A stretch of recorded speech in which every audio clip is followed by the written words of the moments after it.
Hielo.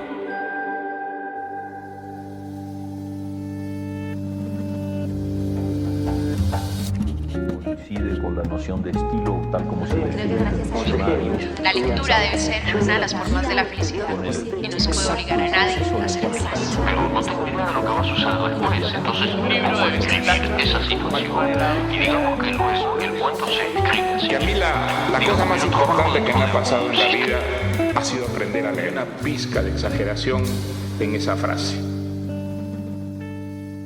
Este podcast se hace con el apoyo de Confama, que cree como yo en el poder transformador de los libros y la lectura.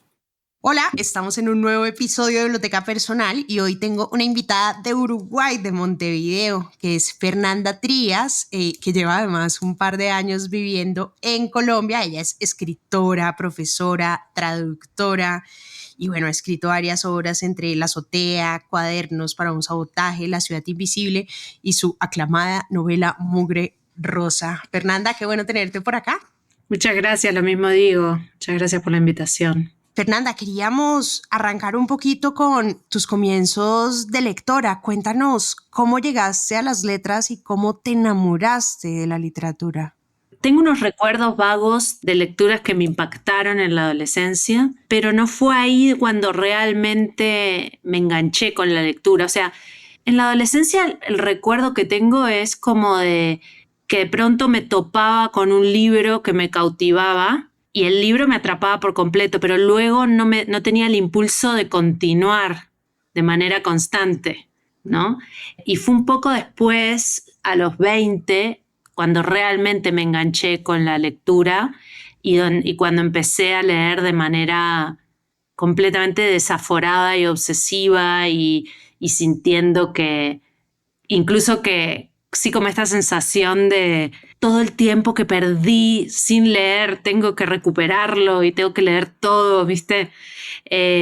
Entonces, a mí me gusta decirlo porque como yo trabajo tanto con gente joven que quiere escribir y que es apasionada de la escritura, a veces uno se siente mal si no había leído todas las tragedias griegas a los 9 años, si no se había enamorado de Shakespeare a los 12, ¿no?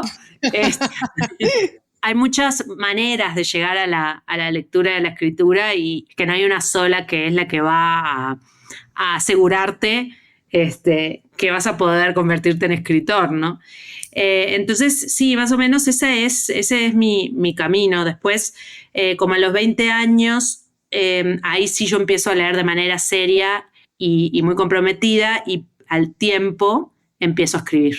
¿Y recuerdas cuál fue ese libro como que te agarró específicamente lo que llamamos como La noche del asombro? Ese libro que dijiste, sí, que sentiste como que te volcaste hacia él, que te volcaste hacia esa historia como sintiéndolo por dentro. Sí, o sea, en realidad creo que fueron un par, pero fue un fin de semana definitorio de mi vida, así como un fin de semana que yo estaba sola en casa.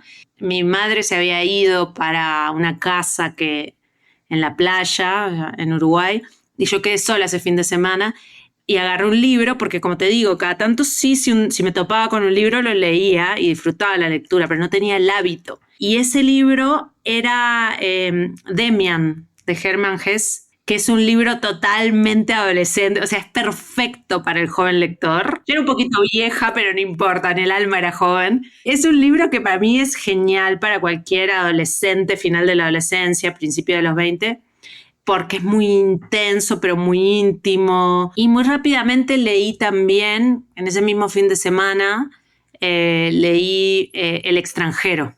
De Camus. Sí.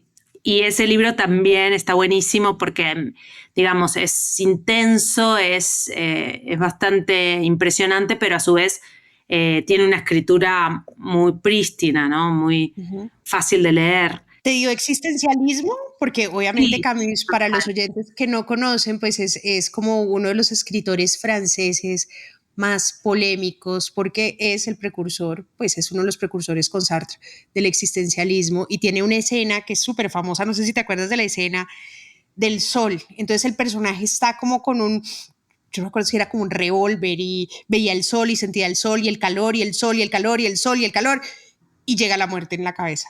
Ya no me acuerdo si es el recuerdo de mi infancia o es realmente la historia, pero sí da una sensación. Léanlo para descubrirlo. Léanlo para descubrirlo. Yo no me he leído el de Hermann Hesse. ¿Por qué lo recuerdas y por qué? O sea, ¿qué recuerdas de la historia que te encantara específicamente? Es que es de un adolescente que conoce a otro que le transforma la vida. Pero tiene una cosa también, por supuesto, existencial, pero también tiene algo místico. Y se ve que algo en mí se conectó muchísimo con eso místico que tenía. Es como un despertar místico del personaje, ¿no? Es buenísimo. Y del extranjero, me acuerdo que una escena que me impresionó muchísimo es la del funeral de la madre del protagonista, porque el protagonista le avisan por telegrama que murió la madre y él va, es en otro pueblo, en otra ciudad, y él inicia el camino y cuando llega a la casa de salud, no sé cómo le dicen aquí, a la casa de salud de los ancianos, ancianatos. A los ancianatos. Sí, cuando llega ahí, porque la madre estaba en un ancianato, es el velorio y es en una sala del ancianato y hay un montón de sillas vacías y algunas ocupadas por unos viejitos totalmente muy maltrechos, pero él se da, y el cajón ahí adelante, entonces es una sensación de soledad y al mismo tiempo entre lo absurdo, lo patético, pero a su vez conmovedor, porque él ahí se da cuenta de que esa era la gente que realmente estaba con su madre, que realmente le importaba a su madre. Y en un momento el narrador se sienta en una de esas sillas, en ese estado extraño que ni él sabe que siente, y empieza a oír un ruido raro. Y le lleva un rato darse cuenta que el ruido que está oyendo es uno de los ancianos chupándose las mejillas porque no tiene dientes. Y me acuerdo que eso me impactó muchísimo. Y es una imagen sonora, digamos, ¿no? Y me acuerdo cómo me impactó eso. Y me pregunto si eso también no me marcó en el sentido de que yo escribo mucho con imágenes. A veces una imagen para mí vale mucho más que un montón de páginas tratando de explicar un estado de ánimo o un estado del alma. Y también después leí, mencionaste el existencialismo, después leí La náusea de Sartre y el comienzo me impresionó muchísimo. Es ese comienzo donde hay como una absoluta separación entre una hoja de papel embarrada y una hoja de papel embarrada que encuentra el narrador caída en el suelo de un jardín en París, y la levanta con un asco espantoso y de pronto siente como que no puede tocarla y la hoja le genera un horror. Espectacular. Me acuerdo que uno de los últimos discursos de Piglia, que escribió como el acercamiento a la lectura o su acercamiento a la lectura de Ricardo Piglia, el argentino, decía como: la lectura es el arte de construir una memoria privada a partir de experiencias extrañas. Las escenas de los relatos leídos vuelven como recuerdos personales. Y es impresionante cómo eso que tú estás diciendo, como esas memorias que tienes de los libros se construyen en ese sentido. O sea, ya ese papel es tu papel. Ya totalmente. Esa escena del funeral y de la boca es tu boca, ¿no? Es como que... Y a mí me ha pasado de confundir cosas que leí con cosas que me dijeron. Porque la memoria, claro, la memoria realmente lo que hace es un gran sancocho con todo, y el cerebro desde el punto de vista neurológico no distingue tanto entre ficción y realidad. El cerebro no distingue si la memoria, ese recuerdo, es porque vos lo viviste o porque lo leíste o porque lo viste en una película. Todo eso claro. Se mezcla y eso es lo que es interesante, ¿no? Por eso también para mí leer ensancha la vida, te genera una sensación de vida más larga, de vida más vivida, de cantidad de experiencias, porque realmente neurológicamente ya está comprobado que el cerebro no distingue tanto entre una cosa que vos le recordás porque la viviste o porque la leíste. Y a mí me pasó, por ejemplo, una vez de decir, sí, porque a mí Onetti me dijo, y claro, era algo que yo había leído de Onetti, pero me confundí y mi cerebro se creyó que me lo había dicho a mí.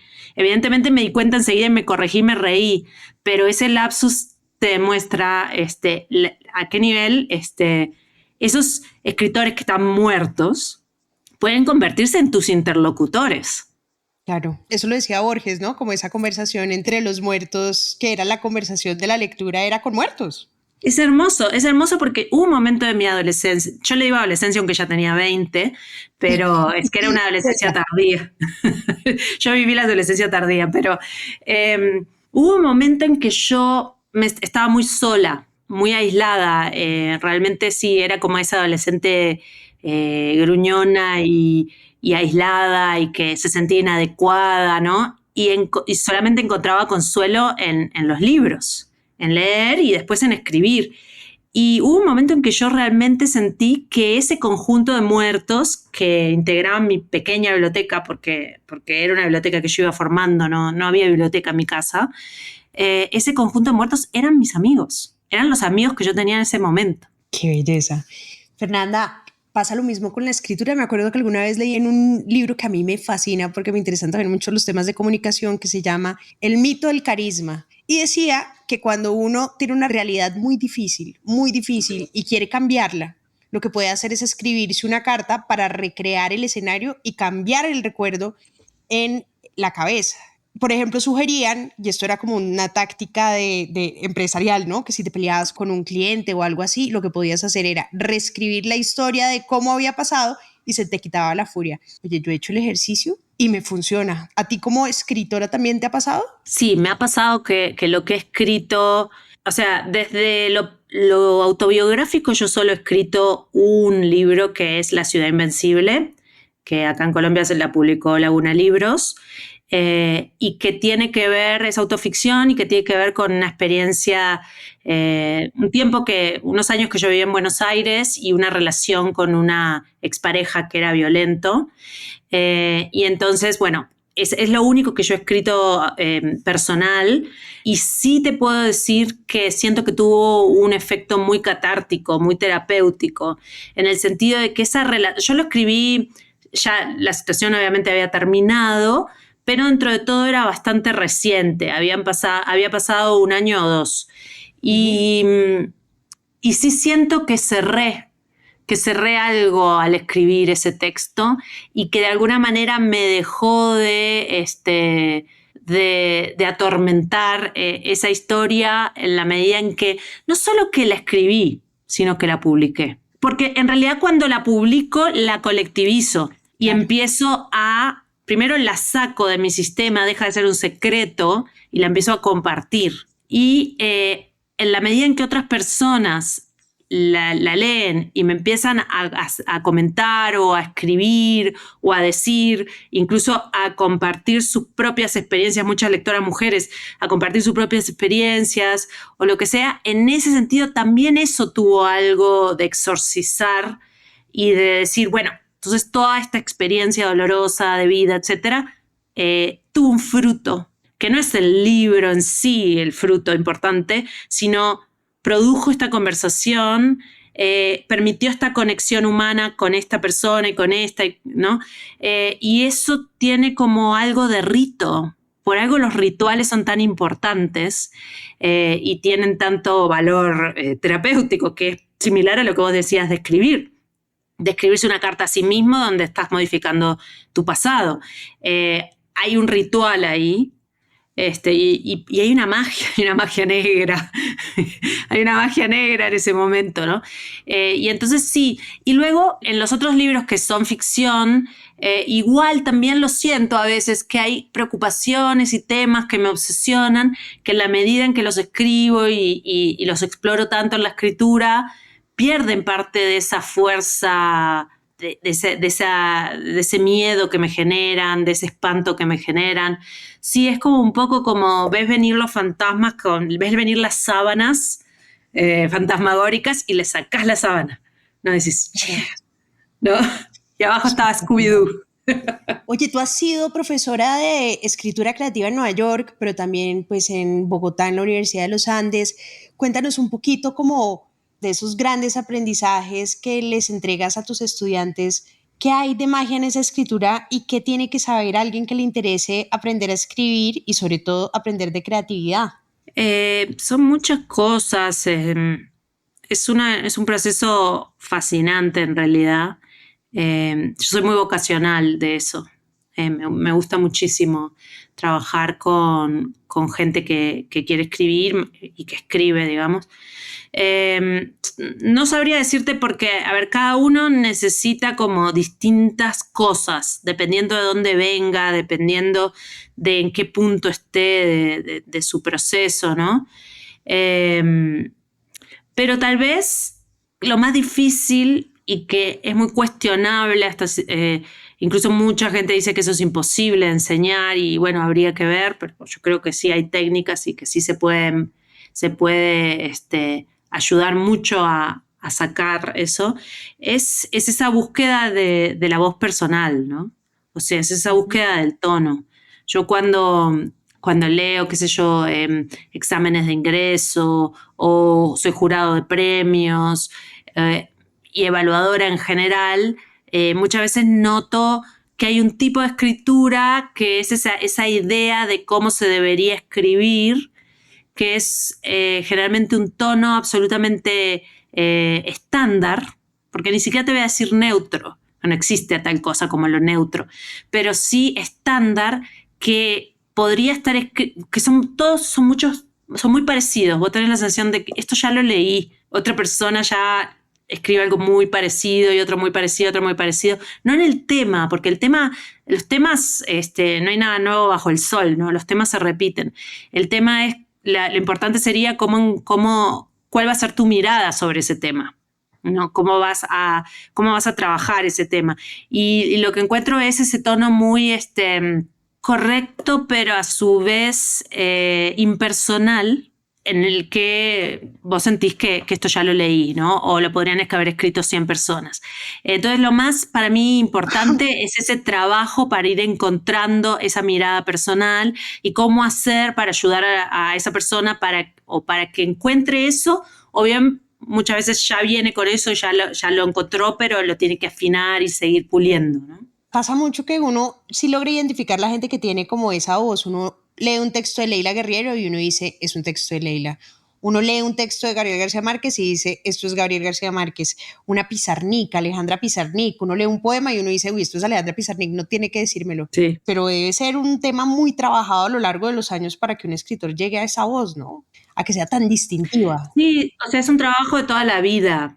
Y cuando vos lees las primeras cosas, a veces hay autores que es muy interesante esto, pero hay autores que como publicaron muy jóvenes, vos lees el primer libro y decís, mira, cómo estaba buscando, tenía algo pero todavía no había dado con su voz. Y en tal libro da con eso y ahí, sí, generalmente ya de ahí para adelante es perfeccionar eso y seguir puliendo y ahondando en esa beta, ¿no? Pero entonces hay gente que ya viene con una voz bastante marcada desde el principio y lo que hace es afinarla y pulirla. Y hay otra gente que sí vos ves en vivo y en directo el momento en que la encontró. Y ese momento es mágico, ¿no? Claro. Hay algo que me llama mucho la atención, Fernanda, y es que todo el mundo quiere escribir libros, ¿no? Entonces yo oigo a mucha gente que me dice, no, es que yo he tenido una vida súper interesante y voy a escribir mi vida. Y yo, sí, ¿y te gusta leer? No, ¿cómo vas a escribir si no has leído? Entonces es como, también hay una relación muy importante, y yo creo que tú eres escritora y lectora, pues puede hablarnos de ese mito que sin leer tampoco puedes formar esa voz, ¿o qué opinas tú? No porque, bueno, en ese caso tal vez tengas un libro adentro tuyo, que sea ese, el de tu vida y que escribas tus memorias, tu vida. Pero incluso a los lectores tampoco les interesa mucho porque al lector lo que le interesa no es tanto eso, sino ese vínculo íntimo que se genera con esa sensibilidad. Entonces, la historia puede estar buenísima y tal vez ese libro específico es buenísimo, pero sí, a partir de eso no creo que luego esa persona pueda escribir nada más, porque en realidad la escritura es un diálogo constante con la tradición. De los escritores uruguayos, de Onetti, de Cristina Peri Rossi, de Mario Benedetti, ¿cuáles han sido como tus grandes, bueno, se me ocurren esos, pero pues hay mil escritores más, ¿cuáles han sido tus formadores, tanto como lectora como escritora, y que nos puedas hablar un poquito de ellos? Bueno, principalmente diría que Felisberto Hernández es el escritor que más me impresiona, uruguayo, que más me ha impactado y me sigue impactando, y que ha marcado a muchos escritores latinoamericanos.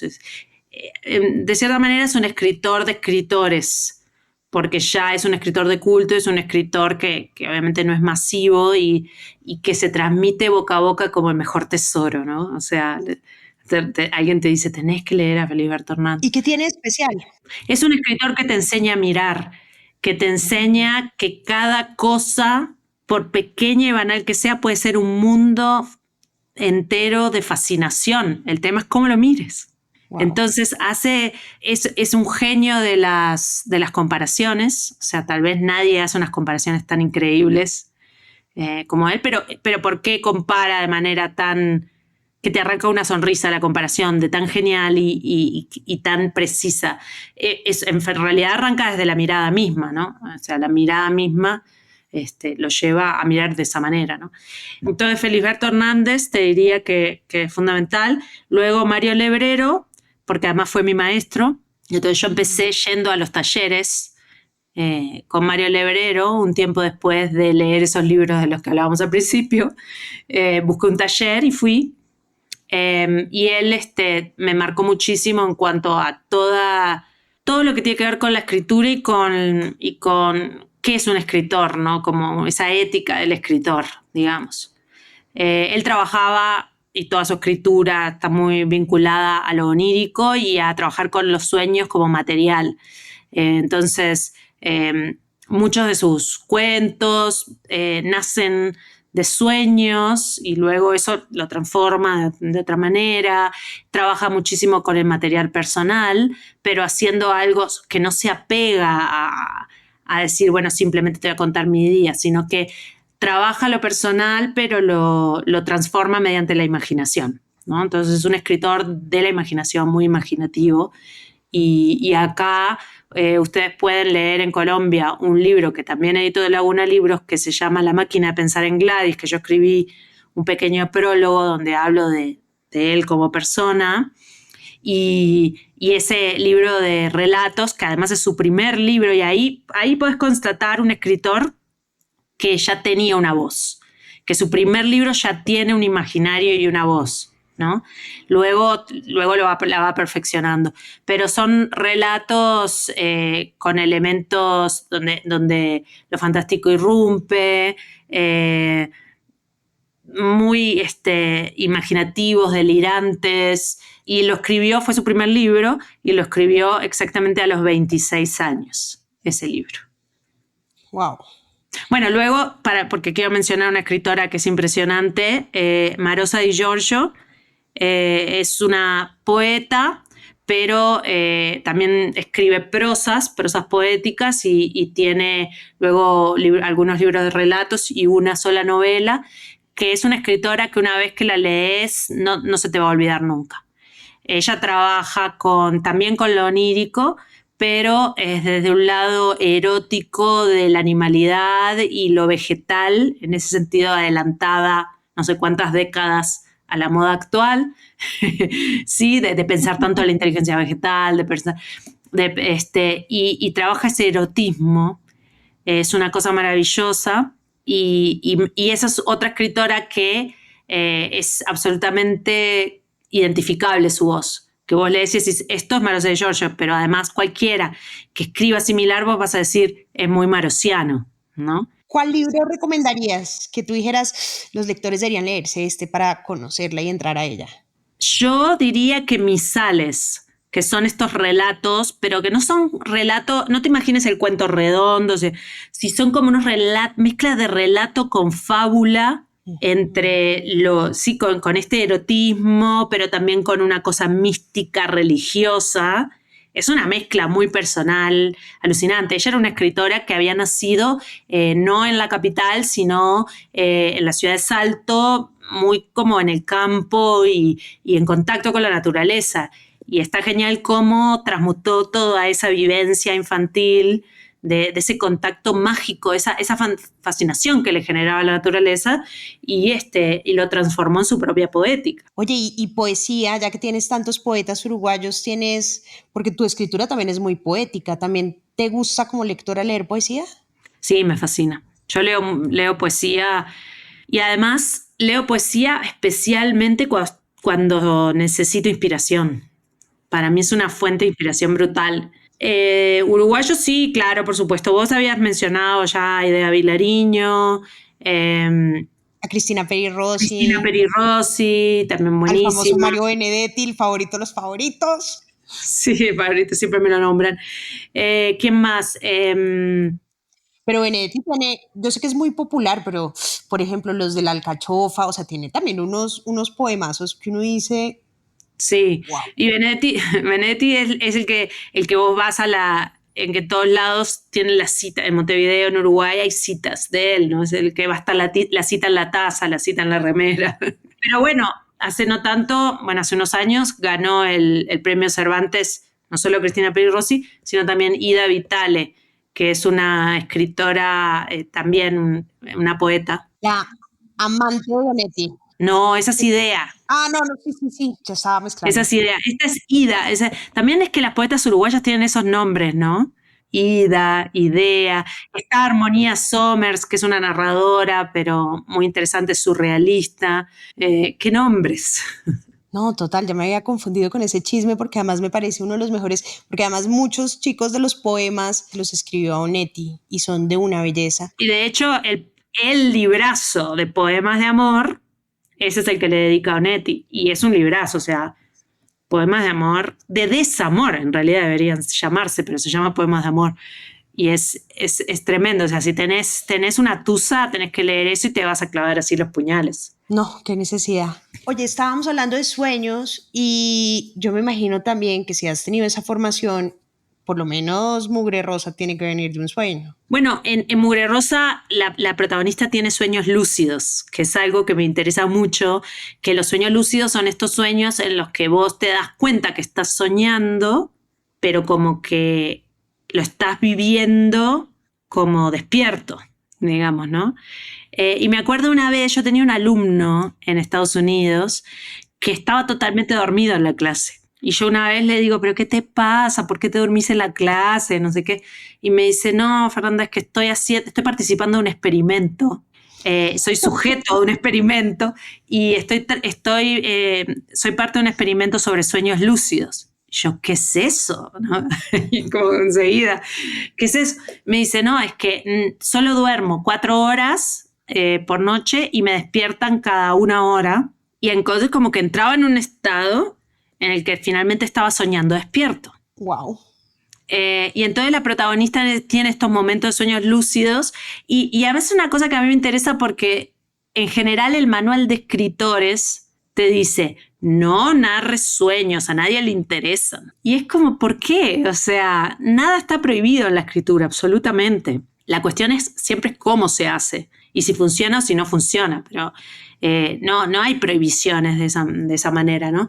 Entonces todo depende de cómo esté, pero evidentemente siempre los sueños son importantes y de hecho todo Mugre Rosa en sí nace, sí, tal cual lo decís, de una serie de pesadillas recurrentes que yo tuve en una época, muchos años antes de empezar a escribir, pero que me atormentaban, que tenían que ver con contaminación, con actos de contaminación y tratar de escapar de la contaminación, no poder escapar de la contaminación, y al final, si vos lo mirás, Mugre Rosa es una gran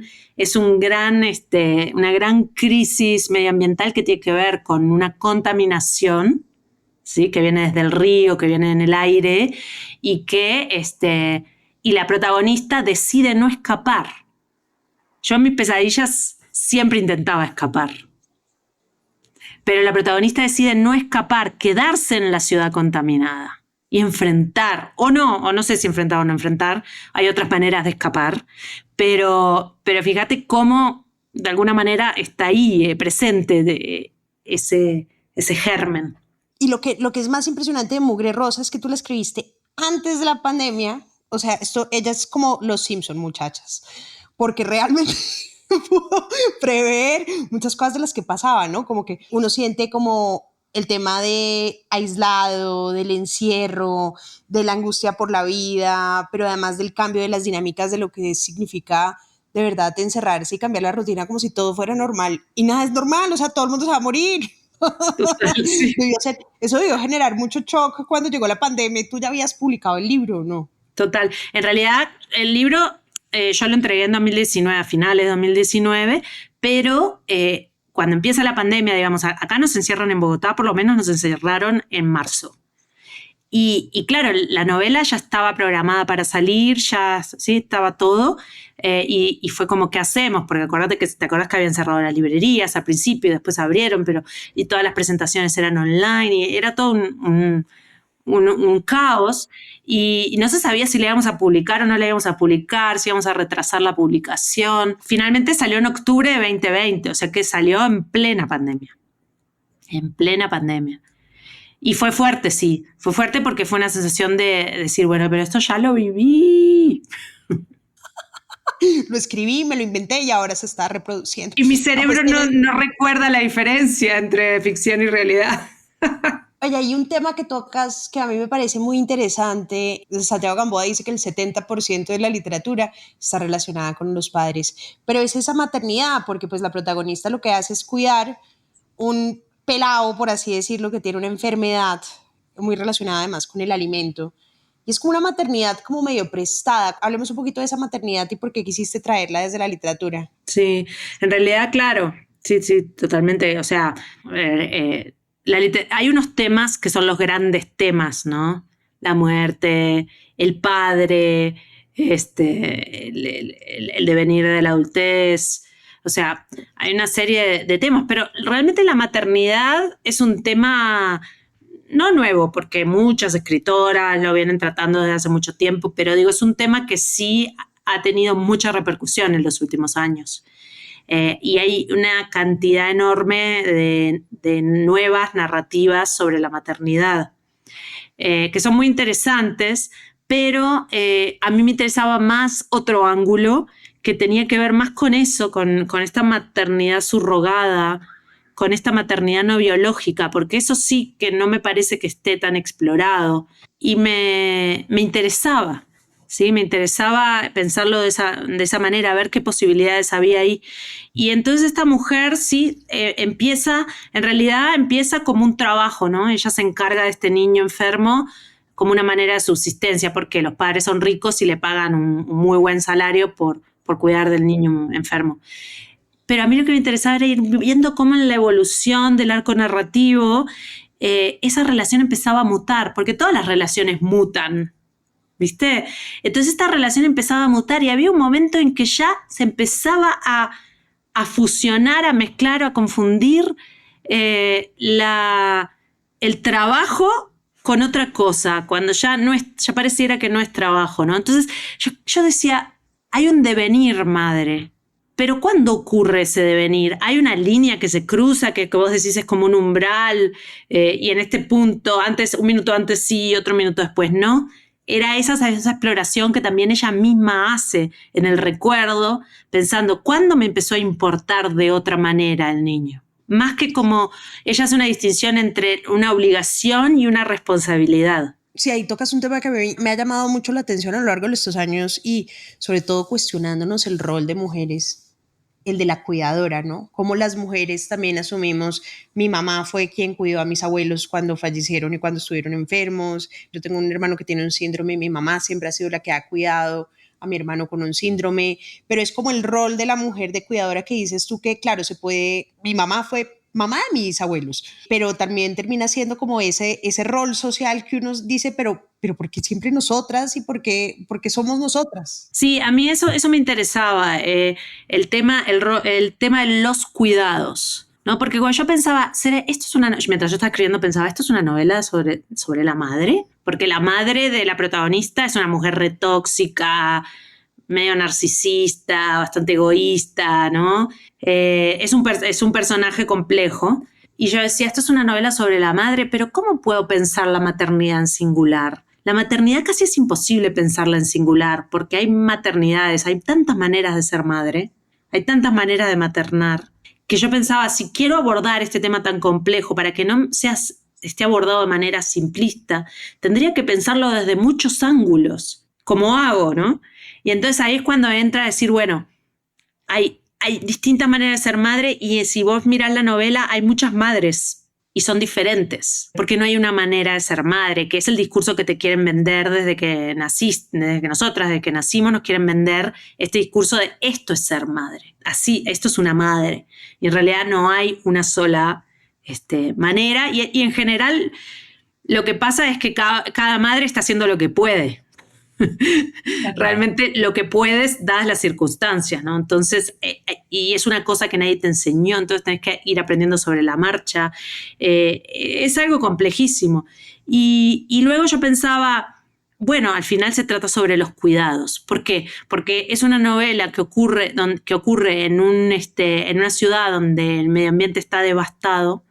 Y es inevitable que pensemos un poco sobre los cuidados más allá, una ética del cuidado, más allá de la madre, la maternidad, el rol maternal. Ya tendríamos que ampliar la idea a una ética del cuidado, a un cuidado por más allá de los lazos biológicos, ¿no?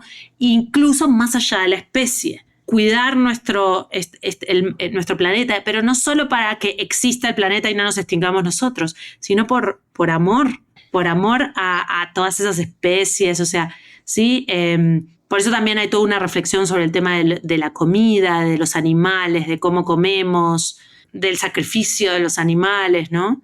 Entonces al final yo me di cuenta que se trataba que era más amplio que la maternidad y que ya era pensar los cuidados de manera más amplia. Oye, y también se toca mucho el tema de la enfermedad, ¿no? Y esta enfermedad como que llaman enfermedades huérfanas, es cuando es una enfermedad rarísima en el mundo, pero existe y es como una en 1.000.000 de posibilidades y a uno le toca. Pues que como esas hay miles, pero que hacen que cada particularidad de un ser humano sea tan difícil de cuidarlo y entenderlo. Y creo que eso es lo que también vive nuestra protagonista, tratando de entender además una enfermedad asociada con la comida. Sí, es impresionante. Es una enfermedad que yo descubrí muchos años antes de empezar a escribir, pero que era tan impactante que nunca lo olvidé y que siempre supe que en algún punto iba a escribir algo sobre eso, pero no sabía cómo ni cuándo. Y finalmente cuajó en esta novela. Está inspirada en el síndrome de Prader-Willi, que es un síndrome genético raro, o sea, es un síndrome de nacimiento. Que tiene que ver con un pedacito de un cromosoma faltante y que ese pedacito faltante transforma completamente todo de la persona. Tiene consecuencias físicas, tiene consecuencias conductuales parecidas a las del síndrome del espectro autista, tiene consecuencias psicológicas del desarrollo del lenguaje, del desarrollo sexual y una de esas muchas consecuencias, pero la más impresionante creo yo para todos, es esta relación con la comida porque el síndrome causa hambre constante. Un hambre insaciable, porque como es constante no importa lo que comas, porque a nivel fisiológico el cerebro no recibe la señal de saciedad. Entonces no importa lo que comas, el cuerpo o el cerebro, no sé, habría que preguntarse, sigue sintiendo hambre, a pesar de que coma hasta hacerse daño e incluso hasta la muerte. Entonces, muchas de estas personas que además no tienen la capacidad intelectual para racionalizar una cantidad de cosas, porque eso hace más difícil aún la situación, pueden llegar a comer hasta la obesidad mórbida y hasta la muerte misma. Y es un caso en 1.000.000, pero hay en todos los países del mundo. Y cuando yo publico Mugre Rosa, una mamá de un niño con el síndrome de Cali me escribió por Facebook y me contó que ella era mamá de un niño con este síndrome y que ellos tenían una pequeña asociación de familias de síndrome de Prader-Willi en Cali y probablemente en Colombia. ¿Cómo te ha ido con tu relación con los lectores? ¿Qué has encontrado dentro de esas lecturas que han enriquecido tu escritura, Fernanda? Muchas cosas en realidad, o sea, yo publico el libro y es gracias a las lecturas de los demás que voy entendiendo cada vez más que escribí. Sí, como decir, no es porque hay lectores que me dicen, ¿notaste que en todas tus novelas y en todos tus libros y los cuentos también hay pájaros enjaulados? No lo había notado, la verdad. Te hacen terapia. Claro, y esto me hace terapia. ¿Sí? O me hacen comentarios que me hacen pensar en otro amigo que es un escritor Ramiro Sanchís, que es uruguayo, está publicado acá en Colombia, muy bueno, me dijo, porque el niño es un niño mutante, me dijo. Es como uno de esos peces mutantes. Y yo nunca había hecho realmente la conexión ni intentado de manera racional presentarlo como un posible niño mutante. Pero su lectura arrojó esa luz y en realidad es una lectura posible. Claro. Muchas cosas. Es impresionante la luz que arrojan los lectores sobre los textos. Por lo menos a mí que trabajo mucho con el inconsciente, con cosas, con materiales que yo digo, ¿y esto de dónde salió? No quiero investigar de dónde salió, quiero usarlo, ¿no? Que es una cosa muy lebreriana, ¿no? Decir, confío en el material inconsciente. Entonces, sí, la verdad es que aprendo mucho de mí misma con las lecturas. Oye, ¿y tu relación con escritores, desde que empezaste a escribir, cómo ha sido ese vínculo para aprender a leer y a escribir a través de los que fueron profesionales antes de que tú fueras profesional? ¿En el sentido de conocerlos personalmente o...? Sí, que te enriquecieran y que te dieran como tips de lectura, o sea, alguno que te haya marcado profundamente, además del que mencionaste al principio. Sí, en realidad pienso que sí. Bueno, yo hice estos talleres, etcétera. Luego Mario Lebrero murió en 2004. Yo digamos que quedé huérfana de maestro en ese sentido. Yo igual ya había publicado, seguía escribiendo, etcétera. Y después pasó un tiempo largo y yo me fui a Estados Unidos a hacer la maestría en escritura creativa. Y allá conocí los escritores que eran los profesores y aprendí mucho también de esos escritores y también me marcaron. Y luego amigos escritores que admiro y que se convirtieron en amigos también me han marcado bastante, ¿no? Pero allá en la maestría, sobre todo, la escritora chilena Diamela El Tit fue mi directora de tesis. Y a mí me gusta eso cuando vos decís, me voy a dejar contaminar, ya que hablamos de contaminación, me voy a dejar contaminar por cómo piensa, lee y entiende la escritura esta otra persona, ¿no? O sea, no cerrarme a decir, bueno, yo ya soy escritora. Nadie más me va a decir cómo hay que hacerlo, ¿no? Al contrario, a mí me parece que está buenísimo abrirse y dejarse impactar y exponer tu propia escritura para ver para dónde podría agarrar, porque tal vez podría agarrar para lados insospechados. Claro. Fernanda, ¿qué tiene la biblioteca personal de Fernanda Trías? De todo. De todo, pero me gusta, hay algunas escritoras que últimamente se han convertido como mis escritoras de cabecera. Me van cambiando mucho mis escritores de cabecera porque me voy enamorando y tengo etapas de amor, de monogamia serial con los escritores.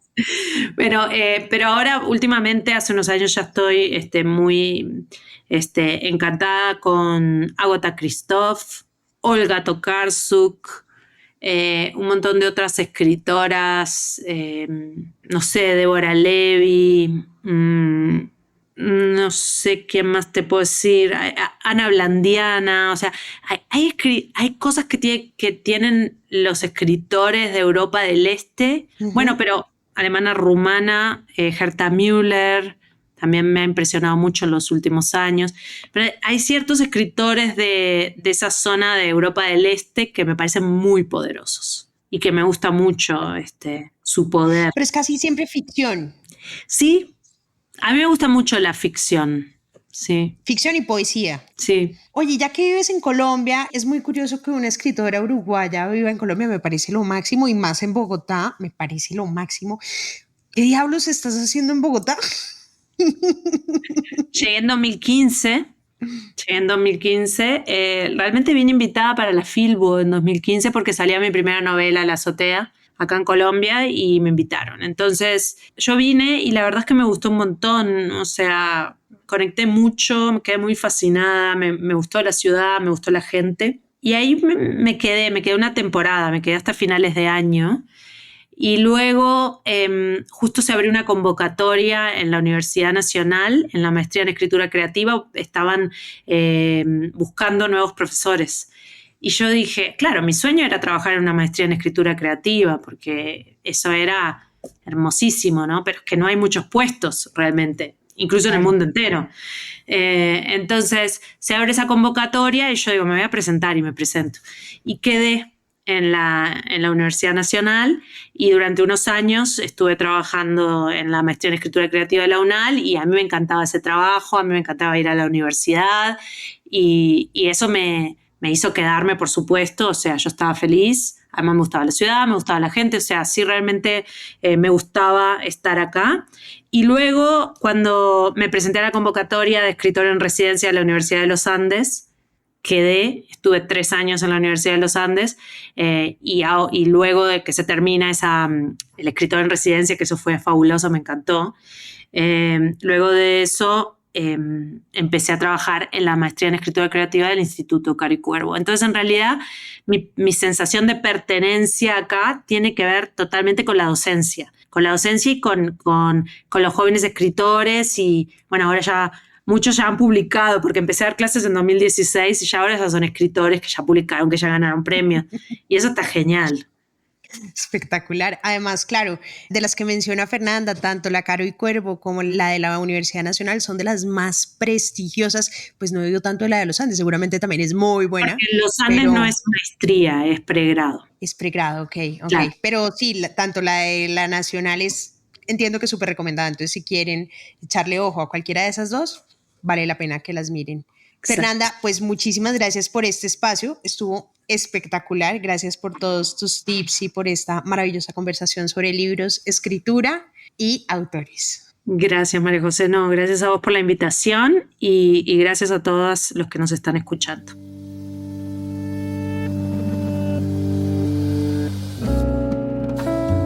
Este es un podcast para contagiar el amor por los libros, porque no hay mejor forma de incentivarlo que desde la divulgación.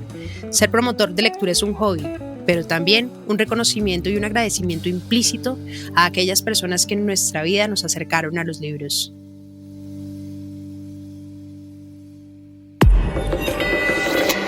Hielo.